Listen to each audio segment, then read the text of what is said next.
بسم الله الرحمن الرحيم. جايب لحضراتكم النهارده شاليه دور اول علوي.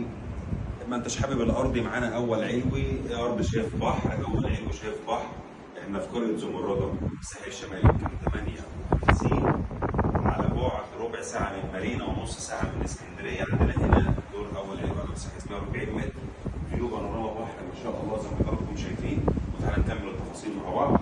عندنا هنا طبعا منطقه التراس، بتخش على منطقه الريسبشن، صور لوكس جاهز على الفرش زي ما هو واضح في الفيديو. عندنا هنا مطبخ امريكان كيتشن مفتوح، مطبخ ما شاء الله وسعته كبيره زي ما هو واضح. وهنا وحده مرايه، لو حضرتك عايز تلبس وانت خارج الصبح.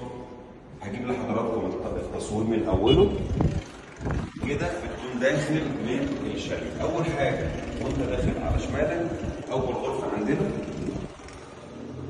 دي الغرفه الاولى،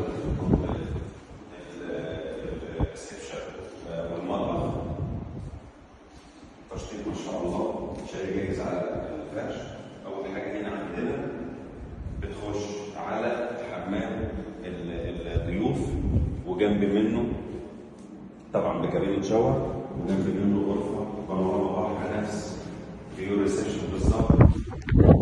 الغرفه ما شاء الله 6 في 4 متر، غرفه كبيره. ده يعني لو حد عايز يقسمها غرفتين يقسمها، غرفه ما شاء الله كبيره. دي كده الغرفه الماستر الحمام. الحمامات كلها قد بعضها، مفيش حمام صغير وحمام كبير، الحمام كلها بكابينة شاور. وبرضه الغرف كلها تعتبر موحده، غرف واسعه كبيره، تاخد سريرين واسعين جدا ودولاب مرتاحه خالص.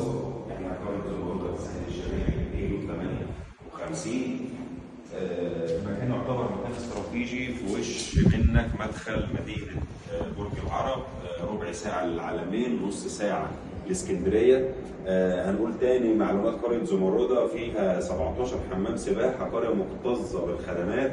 عندنا عرض القريه على عرض البحر الابيض المتوسط 3 كيلو، من اكبر الشواطئ على مستوى الساحل.